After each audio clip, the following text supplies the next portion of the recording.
Hey everyone, Christine Gritmon here with Social. I do this show every Friday where I talk to one of my smart friends about social media. And I am here with a return guest this week, Jenn Herman of Jenn's Trends, the Instagram expert. How you doing, Jenn? I'm so good. Yay for being here. Yay for having you. And the thing that I love most about your expertise is that you talk a lot about organic Instagram. Yep. Instagram is not pay to play. I personally am one of the few believers who also believes Facebook is not pay to play, but Instagram, you can certainly get plenty of organic traction on Instagram. You don't have to pay money in order to get some Instagram love. So we're gonna dive into that. And Caitlin loves my earrings. Thank you, Caitlin. So we're gonna dive into that and talk about how you can get more organic traction on your posts. And what are we actually talking about here, Jenn, in terms of what we're going to tell people to, like, what are the advantages of doing what you're about to tell us? Well, first of all, like I said, not spending any money. Yeah. I mean, obviously, time is money. You have to put resources into this, and it's your time or your team's time or whatever it is. But yeah, we're talking about being able to create content for yourself using the resources you have available so you don't have to run ad spend or any of that sort of thing. And obviously, the whole purpose behind this is to get you to your end goals. So whether you're trying to get more sales, whether you're trying to build brand awareness, whatever it is that you're trying to do, these strategies are going to help you create the content that gets you more engagement, more clicks to your profile, more clicks on your website, more sales, whatever it is we're trying to get to, these strategies are going to help you get there. I love it. So we're going to dive right in. And I was saying that I'd actually kind of like to structure it in order of how we go about actually putting up an Instagram post. So, because there's, of course, several different ingredients that go in. There's the imagery, there's the caption, there's the hashtags, there's other tags. So let's dive in and first talk about imagery. What should we have in mind with our Instagram imagery when we're deciding whether or not to upload that particular image if we're looking to grow all of those initiatives? So first and foremost, you have to stand out, right? Which, I mean, come on, Christine, me, we know how to stand out, right? Yes. But you want your content to stand out in the sense that when people are scrolling through Instagram, it's that fast scroll, right? It's a scroll double tap. What are you going to do to capture their attention and get them to slow the scroll? What's going to make them stop and go, whoa, I want to look at this, I want to read this, I want to interact with this in some way. So a lot of things, like even for example, kind of like what Christine has going on with the screen right now, where it's a very simple, even though it's red background, it's simple, there's no distraction. You are the clear object of focus, and the bold red color would totally capture attention in the feed. So that would be, a simple example of something that would be unique. Using bold colors is a great idea. The color blue has been known and tested to increase engagement. That's fascinating. It goes up to 20 or 30% more engagement when you use the color blue. Wow. So it doesn't have to be overwhelming, right? Like use a prop, wear a blue shirt, the blue sky if you're outside. So things blue like glasses. That. Right? And you want to, as much as possible, when you can, include a human component, especially when you're doing things like product placement. So let's say, rather than just be like, here's a phone on a shelf, instead have a person holding the phone, have the hand. It doesn't have to be my face. It doesn't have to be the whole body. But when you add a human component, whether it's somebody's feet sitting in a chair, whether it's their hand holding something, whatever it is, when you put that component of a human element in there, people connect with that. So there's that emotional connection. People connect with people. That people can increase eye your contact. Exactly. So those are some of like the kind of little fun things. I also tell people, make it Instagram-y.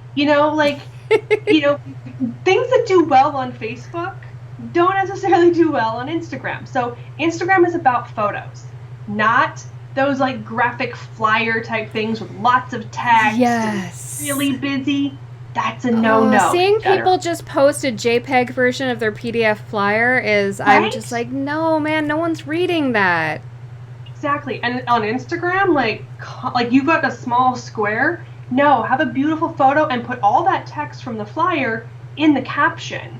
Get their attention with a beautiful photo. Make it a good image. And try different things, like try a different angle. So get up really high and do a flat lay, like coming straight down on something, or put your camera really low and have a completely different angle and perspective. Long lines, long distant focal points, things like that add intrigue and make things look a little bit more interesting can be really fun. And a good way to kind of, again, boost that engagement and get people's attention. Yeah, and they draw the eye into the photo, right? Like you're creating an experience. What are your thoughts on text in posts? Meaning in the image. Yeah, and this is one of those things where I'm like, do as I say, not as I do. Because if you look at my feed, I have a lot of text on images, but it's only 2 or 3 words. So if you're going to put text on image, keep it super simple. So for example, I will do a post and I will put like Instagram updates as the text. And the reason I do that is because that way people instantly know, oh, Jen's telling me about the newest Instagram updates, and I will get more engagement than them just seeing a photo of me and being like, oh, there's Jenn Herman and scrolling past. I want to capture their attention with that really clear statement that says we're talking about Instagram updates. So 2 to 3 words is okay. Don't write long sentences. Don't fill the space with text, but put a couple words.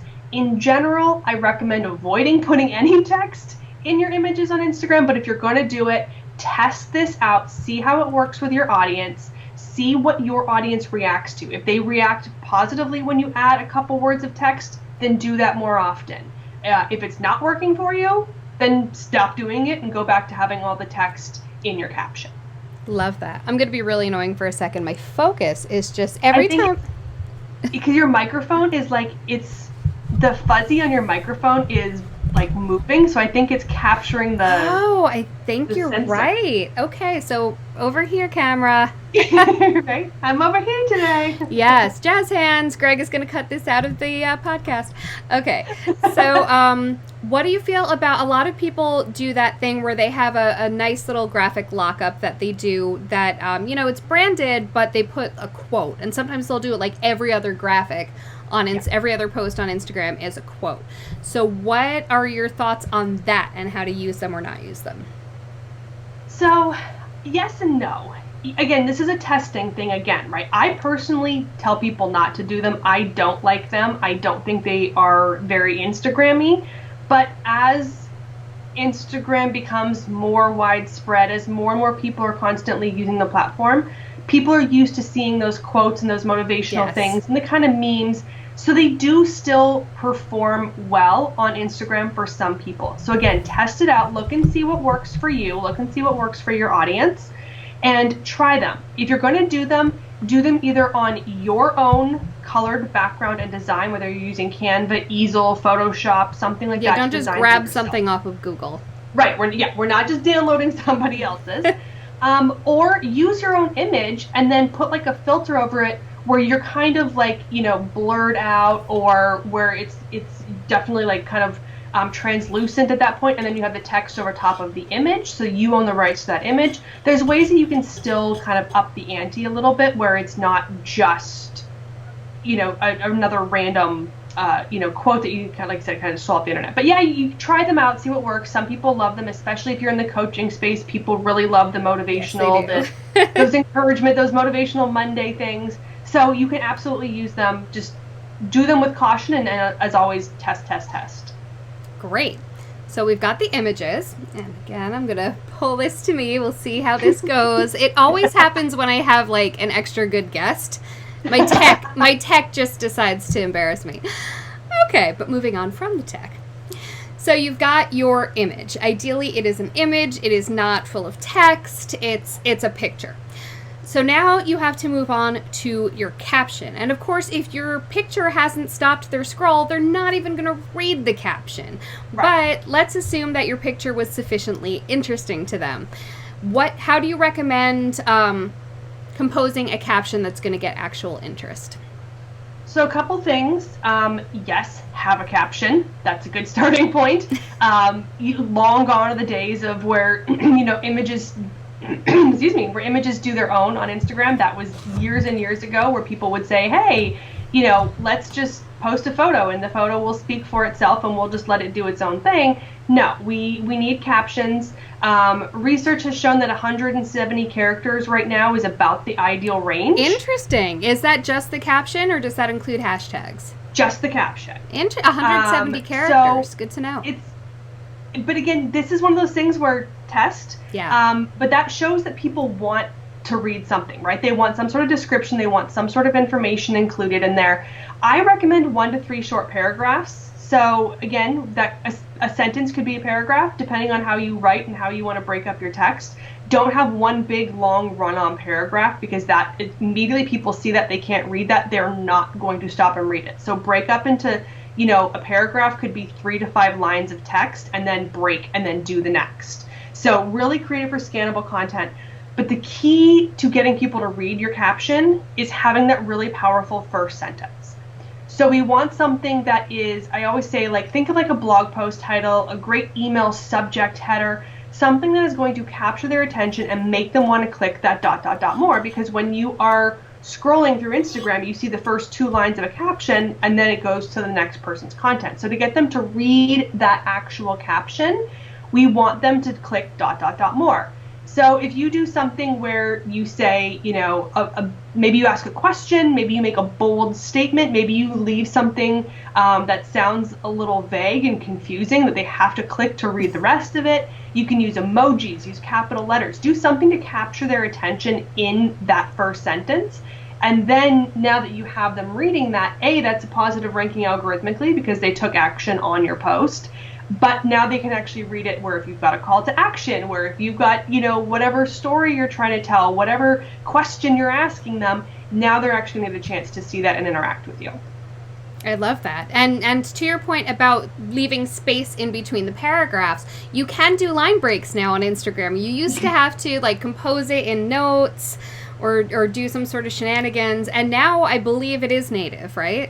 Yeah, so it's always been native on Android, whoop whoop. It's the iPhone users that have always had the quirks and the issues. Yes, we have. You still want to make sure that there is no space at the end of your paragraph. Okay. So even though iPhone has come out and said now you can put the line breaks in, which is great, you still need to make sure that there's no space after the final character. So if you end with a period, a lot of times when you hit the period, it automatically defaults to adding a space, and then when you hit the return, if there's that space at the end, that eliminates all of the formatting for some reason. Why Instagram can't fix this, I'm sure this has to be a relatively simple coding fix. But no, let's do other things. Yeah. But yeah, so just always make sure that there's no space at the end of your paragraph, and then you can retain that spacing. But yeah, super excited that iPhone users don't have to worry about building it somewhere else and then copying and pasting and editing and making sure it fits and everything. So it'll be a lot easier now. Awesome. So now I'm going to ask also in that caption, what are your feelings on emojis, on special characters? I know some people go to those websites where you can sort of type in a word and it'll show it in a pretty font, and those fonts are really characters, right? They're not, they function essentially as emoji. They don't function as text. So what are your feelings on the usage of emoji or of those special text-like characters to gain attention and look different? In the caption, go for it. In terms of emojis, by all means, especially if you have a longer caption, mixing in emojis can again break up that text, make it more scannable. It adds color and dimension so people are more likely to interact with it. So emojis can be good. I wouldn't say go overboard and, write the whole thing in emojis or anything crazy, but definitely mixing them in throughout the text is perfectly fine. I am personally not a fan of the fancy fonts. Those, the font generators that, you said, you go in and it basically creates emojis as unique font for each of the letters. If you want to use them in a caption, it's okay. The thing to keep in mind is that a lot of those fonts make it hard to read. And when you're talking about a platform like Instagram, which is a photo-based platform and most people are not there to read in the first place, if you're making it harder for them to read, they're less likely to read because they're already less likely to read. That is a good point. Instagram. So if you're going to use them, I don't recommend putting them in the first sentence because if they can't read that first sentence, they're not going to click ... more. It's not actually going to get their attention. If you want to put it in a couple places throughout the caption, if you want to use it for header breaks or something like that, okay, go for it. But definitely use them sparingly and try to pick fonts that are easier to read. A lot of people like using the very calligraphic, very cursive type fonts, and those are really hard to read on a screen reader. I always say there's a reason that most fonts online are a sans serif, so they're the ones that don't have the curly cues, and it's a very easy font to read, and when you add all those curly cues, people are like, whoa, like it's like you can't really read it. So it's more visual information to process, and they don't really want to do that translation. Yeah, and you don't want to have people work for it. You're already if they're reading your caption, let them read it. Don't make it harder. All right, so next up is a little meatier. Hashtags, and I'm going to break it down into a few different specific questions about hashtags. So first one is, how do you like to put them in? Because some people just do it in a chunk at the end, some people scatter them throughout, some people do the ... in a bunch, some people do the first comment. Yeah. So what do you think, and is there any data actually to support any particular tactic over another? Studies have been done, and they're always, no one can come up with an agreed upon reaction. One study says this is better, one study says this is better. In reality, algorithmically and everything else, it doesn't matter.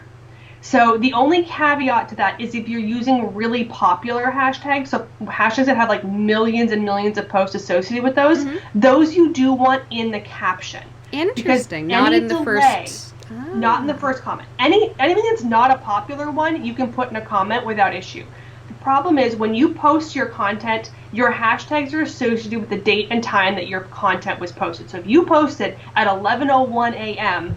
exactly, then if you take even 30 seconds, 45 seconds, 10 seconds, whatever it is, to paste all of your hashtags in a comment, now at 11:01 and 37 seconds when you added that comment, you lost 37 seconds in those popular hashtag hubs, and that means you may get no engagement off that hashtag at that point, because those really popular ones move at such a fast pace. There's just so much content that you need those 30 seconds of time for them to really work for you. So I don't recommend using those really popular ones anyways, but if you are, those ones should stay in a caption. Other than that, it is 100% an aesthetic preference. It is you, it is, what you want to do, what your team wants to do, what your boss, what your client, whoever wants you to do it. It's just a personal preference. Some people, like you said, like to space them out. It doesn't matter. People are going to see them. They're going to scroll. If they read your caption, they're going to see them whether they're at the top of the caption or the bottom of the caption, because they have to scroll through your whole caption once they've opened it. So you're not hiding them. And putting them in a comment doesn't really hide them either. People, want to put them in there. So be it. People are still going to see the comment if they read your comments, or if yours is the only comment, it could be there.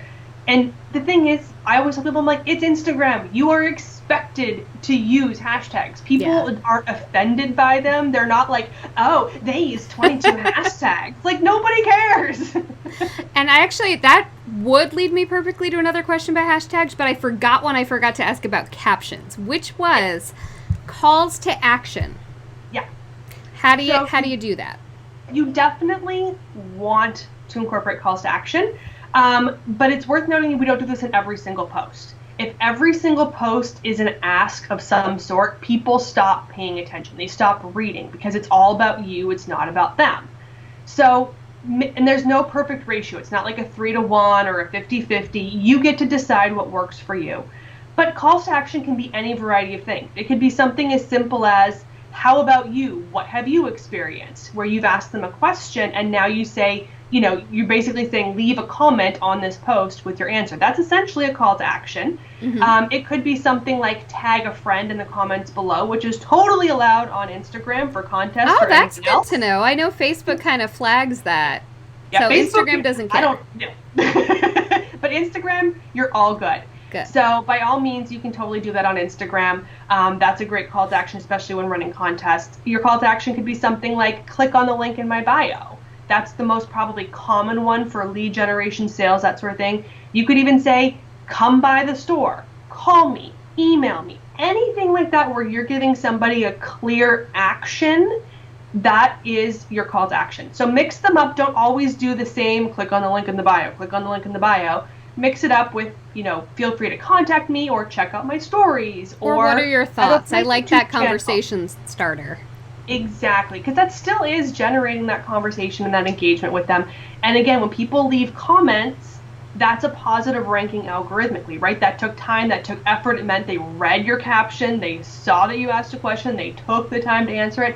That is a very good indication of who your more loyal followers are. So it's a little good, it's market research on top of generating engagement. And should that call to action always go at the end? Not necessarily, but towards the end-ish. So it could be the middle.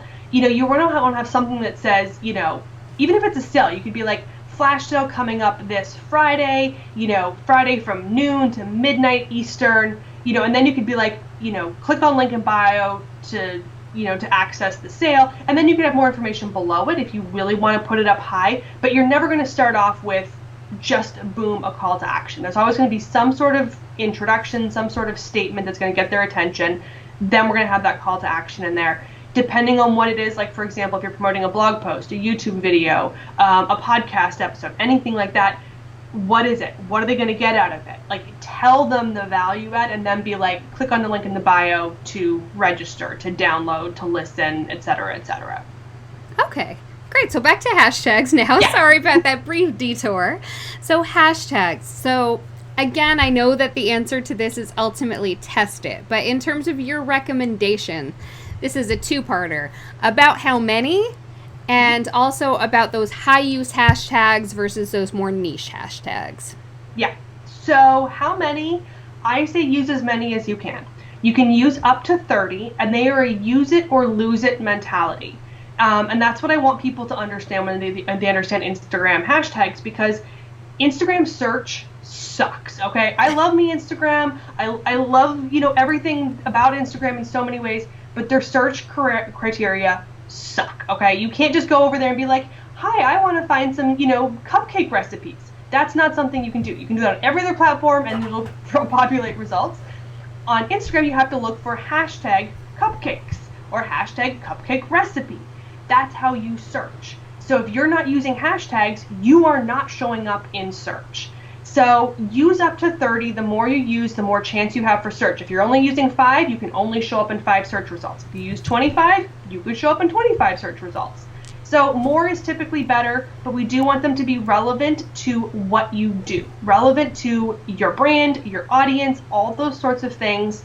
I always use the example of car insurance, where I say, no one's going to go to Instagram to search for car insurance, right? Like, that's what Google is for, those sorts of things. No one's going to go there looking for car insurance. So if you used hashtag car insurance, the only people you're going to attract are other car insurance brokers who are not your customers.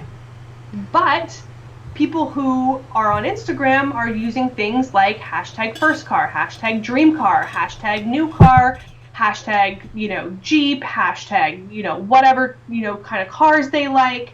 Maybe different, racing events, anything like this. There's all these things going on in the car industry. Well, if someone's using hashtag my first car or hashtag new car, hashtag dream car, all those things, what do you think that person who's buying their first car needs? Yeah. They need car insurance. So you can still reach them where they are. You just need to know what your audience is doing on Instagram so you can create content on those hashtags where they are. But again, things like the wedding industry, photography, food industry, there you can literally use hashtag wedding photographer because people go to Instagram to search for wedding photographer. So that's totally okay. You just need to know what industry you're in and whether or not people are looking for that on Instagram or not. Okay, and what about creating your own hashtag? Yes, 100% you should have your own hashtag for sure. At least 1, up to 3. So, like, I used hashtag Jenn's Trends. That's obviously my brand name. That's easy. Everyone knows that one. But little nuances are that it's Jenn with 2 N's. Not everybody knows that. So make sure you're also looking at, odd spelling. So I don't just look for Jenn's Trends when I'm looking for people using my hashtag. I also look for JENS Trends because some people forget to put the 2 N's in Jenn. So Be aware of spelling and make sure people know how to spell your hashtag. But also, if you've got campaigns, if you've got a tagline, if you're known for something, Like I'll, I'll throw in like hashtag high heels every day because everyone knows I love my high heels. Yes, or you do. I'll use hashtag learn from Jenn when it's a conference or a webinar because that's one of my branded hashtags is learn from Jenn. So play around with what your hashtags can be. Do go look at them on Instagram. Go search for that hashtag and see if there's other content associated with it. Because if someone else is using it a lot, you might want to find a variation of that hashtag. If no one's using it, great. By all means, go for it. If there's a couple pieces of content, it's fine. Go for it. Nobody owns a hashtag. You cannot trademark a hashtag unless you are like Coke or Nike and you're tagging or like you're trademarking your slogan as a hashtag. Like hashtag share a Coke is technically trademarked by Coke because that's their actual trademark slogan. But other than that, no one owns a hashtag, so you can use whatever you want. So then what are the advantages of having your own? Well, it's another search criteria, right? So let's just say, for example, I'm speaking at a conference, which won't happen for like a year. So You're maybe in virtual conferences. So maybe I'm doing a webinar. But whatever it is, let's say somebody is attending my session and they use my hashtag. Now their audience is going to see that post, and if they've used my hashtag, they may turn around and be like, whoa, what does this mean? And they go and click on my hashtag. Well, now they're on my hashtag. They're seeing all the content created by me as well as everyone else that's ever created content with hashtag Jenn's Trends. So I've created this huge gallery of content that is not my profile. So it's another chance for people to find you on Instagram and connect with you and learn about your business without actually finding your profile.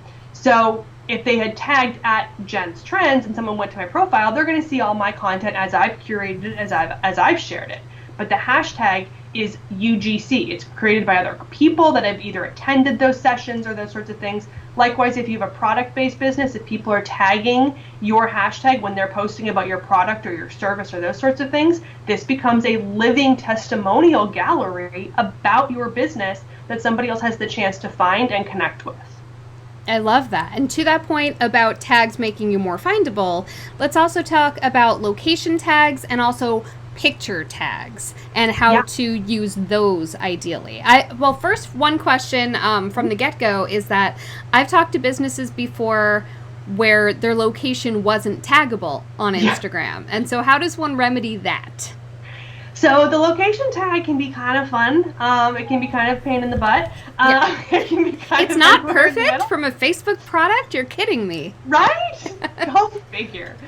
So it's worth noting that Instagram location tags are pulled from a variety of sources, including Facebook locations, including Google locations, including Yelp, and Foursquare locations. So sometimes you have the wrong location tag in there, and it could be any of those four or others that somehow that's the information Instagram wants to pull from, and so be it, that's the tag that you're going to get stuck with. So you have to dig and try to find where it came from. It's a pain in the ass. And if your tag isn't in there, you definitely want to make sure that it's registered with Facebook, that you have your business location set up. Double check your Google My Business and those sorts of locations. Make sure it's in there.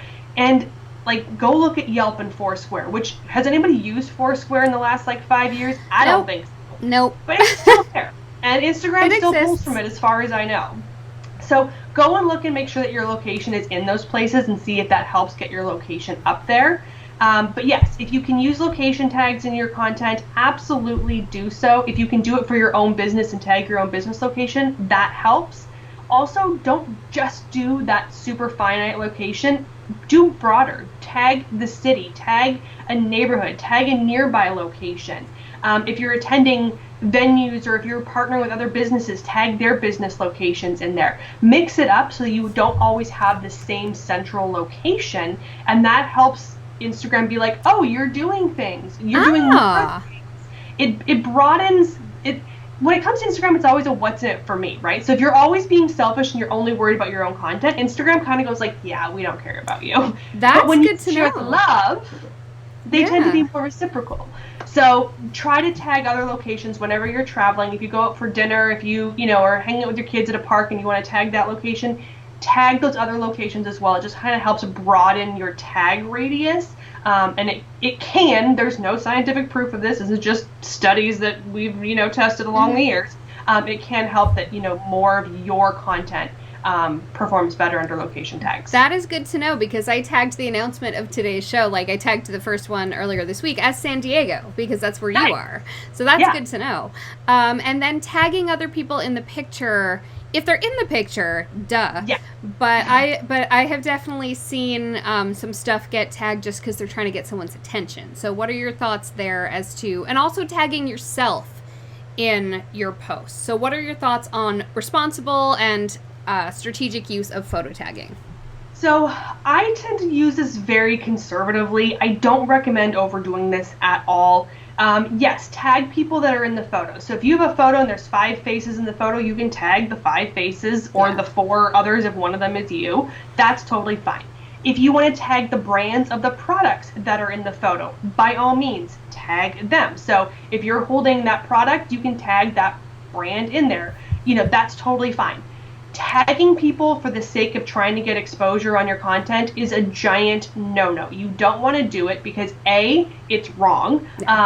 It's not technically a violation of Instagram rules, but it falls into a gray area where it starts to border on violation of rules. And that is a violation of rules when it comes to contests. That is one of the rules, is you can't tag people who are not in an image when it comes on to contests. But it also sets you up for being flagged. There are some people who I know and they just genuinely don't know any better, and I won't flag them for spam, but there are people who I'm like, nope, flag. And the moment I flag you for spam because you tagged me in things that I'm not in, your reach goes down. You can be put in Instagram jail for 24 to 48 hours. You can't post any more content for a while. All these things can be impacted because people are like, you're spamming me, stop it, I'm going to start flagging you. So don't tag people that are not in the image unless you've talked to them about it for some reason and they want to be in the image, or you have a mutual relationship with them in some way. Those are obviously exclusions. And then in terms of, how often to do it, again, not all the time. Like, don't overdo it. People aren't typically going to tap on a photo to see who's tagged in it. You're better off just mentioning them in the caption. Oh, I like that. So that being said, there is a difference. So let's just say I'm speaking at an event. If people mention me, that goes to my notifications. So in my notifications, you only get 100 notifications. Once the 100 notifications have come and gone, I can't see anything that came before that. So if I'm at an event with 1,000 people in a room, if 200 of them mentioned me, plus a bunch of people liked it, I'm not going to see all of those tags or the mentions. But if they tagged me in the photo, I get that notification separately in the notifications tab on my Instagram account, so I won't miss those notifications. So if you're trying to tag a more popular brand, or you're at a live event, or you're doing something where it's more likely to be an active environment, move to the tagging in the photo option versus the mentions in the caption. That's a good distinction there. And then but tagging yourself. I'm like, you asked me something. Tagging yourself strategically, I don't recommend it. It can work in certain circumstances. Because again, let's say someone doesn't know who Christine Gritmon is, and they go to her profile and they click on the tagged option, which shows all the content where you've been tagged in. If you have certain content that you want people to see, then putting it in there can help. But again, remember that that's still being sorted with all the other people's content. So it's not like you're resurfacing older content, because that's still going to be buried compared to whatever's been new created around your brand if people have been tagging you on Instagram. So it doesn't necessarily help get your content out there anymore, because they're already on your profile. They're already going to be looking at your own content. But once in a while, if you do want to get content out there that you think people are going to go and check those tags, then you can use them. But again, don't overdo it. Definitely don't do it on every single post. That is good to know, and I've been messing that up. I tag myself a lot. Okay, so we are actually over our half hour now, but I just want to ask you a couple rapid fire things, just because I know that people want to know them. So one of them is about, I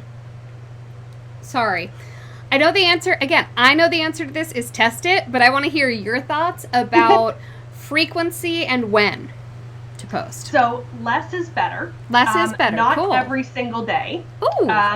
Most brands cannot create enough high quality content to post every single day. If you post every single day, you're actually making your content compete with itself for attention, especially if you have casual followers. If your followers aren't on there every single day, your post from Monday is competing with Tuesday when they log in on Wednesday.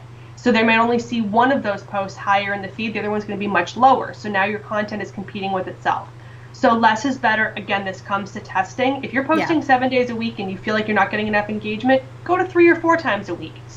Test that for 4 to 6 weeks. You don't get to test it for a week and say, oh, didn't work. Yeah. You get to test for 4 to 6 more weeks. Isn't more. It should be stronger. Right.